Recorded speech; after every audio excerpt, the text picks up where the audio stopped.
श्री स्वामी समर्थ. नमस्कार मंडळी, स्वागत आहे तुमचे माझ्या यूट्यूब चॅनलवरती. आजचा दिवस तुम्हाला खूप छान सुखाचा आनंदाचा जाऊ हीच मी स्वामींच्या चरणी प्रार्थना करते आणि आज या नवीन व्हिडिओला सुरुवात करते. येत्या 6 जुलैला म्हणजेच रविवारी आलेले आहे आषाढी एकादशी. आपल्या हिंदू धर्मात आषाढी एकादशीला खूप महत्त्व आहे. वर्षभरातील 24 एकादशींमध्ये आषाढी एकादशी ही अत्यंत महत्त्वाची मानली जाते. आषाढ महिन्यातील शुक्ल पक्षातील एकादशी तिथीला आषाढी एकादशी असे म्हणतात. या एकादशीला देवशयनी एकादशी सुद्धा म्हटले जाते. आषाढ महिन्यातील शुक्ल पक्ष एकादशीच्या दिवशी भगवान विष्णू 4 महिन्यांसाठी योग निद्रेत जाऊन झोपी जातात. या काळात सर्व शुभ कार्य थांबतात. भगवान विष्णू 4 महिने झोपतात म्हणून याला चातुर्मास असे म्हणतात. आषाढी एकादशीचा दिवस सर्वांसाठीच खूप खास असतो.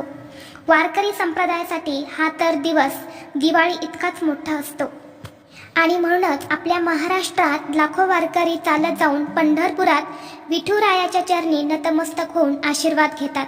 पण असे काही लोक असतात ज्यांना काही कारणामुळे पंढरपूरला जाणं शक्य होत नाही. मात्र या शुभ दिवशी तुम्ही घरच्या घरीच व्रत करून विठ्ठलाचे नमन करून ही पूजा करावी.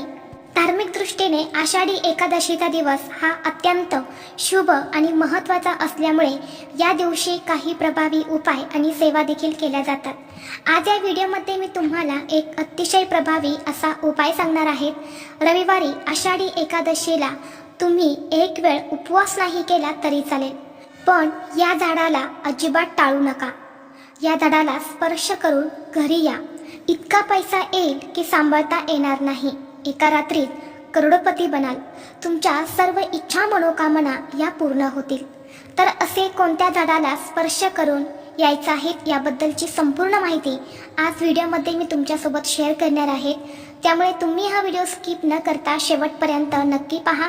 चॅनलवरती नवीन असाल तर सबस्क्राईब करा आणि असेच माहितीपूर्व नवनवीन व्हिडिओ पाहण्यासाठी बेल आयकॉनला प्रेस करा.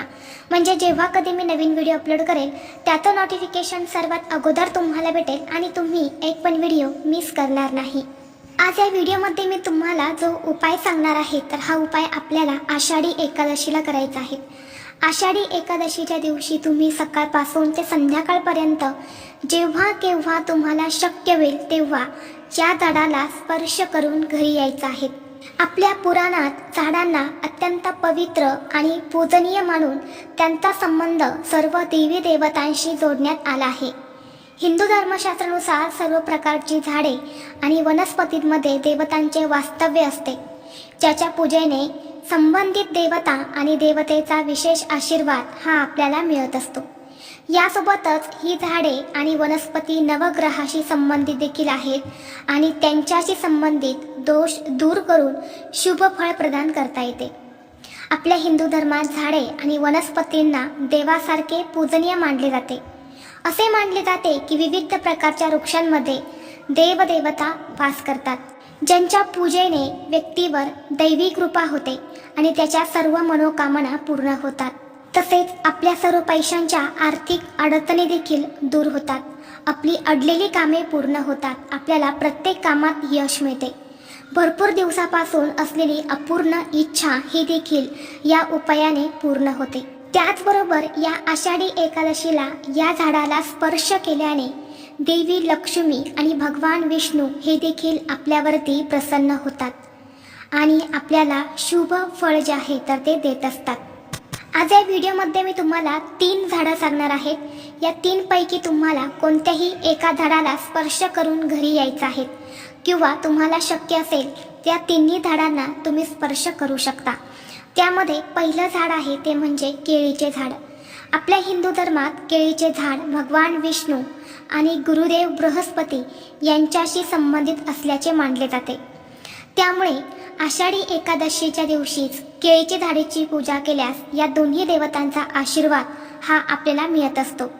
ज्यांच्या विवाहिक जीवनात अडथळे आहेत त्यांनी या झाडाची सेवा आवर्जून एकादशीच्या दिवशी करावी. हा उपाय करण्यासाठी तुम्हाला एक कलश घ्यायचा आहे. कलशामध्ये शुद्ध पिण्याचं पाणी भरायचं आहे. त्या पाण्यामध्ये तुम्हाला थोडीशी हळद टाकायची आहे. यानंतर एका वाटीमध्ये तुम्हाला थोडीशी चणा डाळ आणि गूळ घ्यायचा आहे. एक तुपाचा दिवा किंवा तेलाचा दिवा तुम्हाला प्रज्वलित करून घ्यायचा आहे. या सर्व वस्तू घेऊन तुम्हाला केळीच्या झाडापाशी जायचं आहे. तिथे गेल्यानंतर सर्वप्रथम तिथे तुम्हाला दिवा प्रज्वलित करून घ्यायचा आहे. हे जल तुम्हाला त्या केळीच्या मुळांना अर्पण करायचं आहे. यानंतर ही चणा डाळ आणि गूळ जो आहे तर तो त्या झाडाच्या मुळापाशी ठेवायचा आहे. यानंतर या झाडाला 11 प्रदक्षिणा करायच्या आहेत. प्रदक्षिणा करत असताना ओम नमो भगवते वासुदेवाय नमः या मंत्राचा जप करायचा आहे. यानंतर आपल्या उजव्या हाताचा स्पर्श करून आपल्या मनातील इच्छा व्यक्त करायची आहे. यानंतर दोन्ही हात जोडून जी इच्छा तुम्ही हाताचा स्पर्श करून व्यक्त केलेली आहे तर ती इच्छा पूर्ण होण्यासाठी या वृक्षाला भगवान विष्णूंना माता लक्ष्मीला मनोभावे प्रार्थना करायची आहे.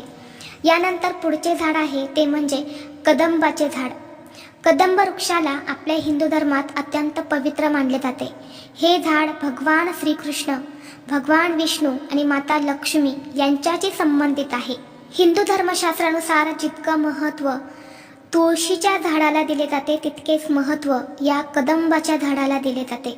या कदंबाच्या वृक्षाखाली बसून साधना, पूजा, उपाय केल्याने धनाची देवी लक्ष्मीचा आशीर्वाद मिळतो असे म्हटले जाते.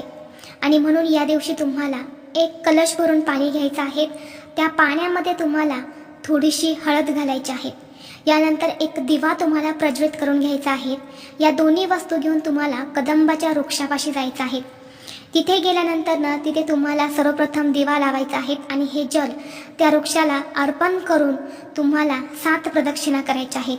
प्रदक्षिणा करत असताना तुम्हाला ओम नमो नारायणा या मंत्राचा जप करायचा आहे आणि आपल्या उजव्या हाताचा स्पर्श करून आपली इच्छा व्यक्त करायची आहे.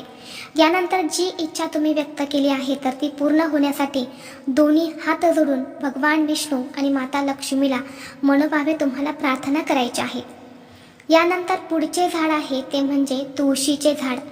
आपल्या हिंदू धर्मात तुळशीच्या रोपाला अत्यंत पवित्र आणि पूजनीय मानले जाते.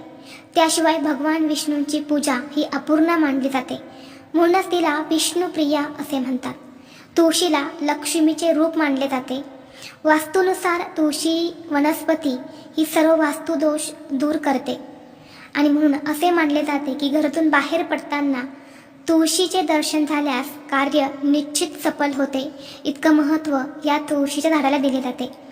आता या दिवशी एकादशी असल्यामुळे आपण तुळशीला जल अर्पण करू शकत नाही किंवा तुळशीच्या झाडाला स्पर्श देखील करू शकत नाही. परंतु या दिवशी तुम्हाला तुळशीपाशी एक तुपाचा दिवा लावायचा आहे. तुळशीचे जे वृंदावन असते किंवा तुम्ही कुंडीमध्ये तुळस लावलेली असेल तर त्या कुंडीला तुम्हाला हळदी कुंकू लावायचं आहे. यानंतर 11 प्रदक्षिणा करायच्या आहेत. प्रदक्षिणा करत असताना ओम नमो भगवते वासुदेवाय नमः या मंत्राचा जप करायचा आहे. यानंतर आपला उजवा हात त्या वृंदावनाला किंवा त्या कुंडीला स्पर्श करून आपली इच्छा व्यक्त करायची आहे.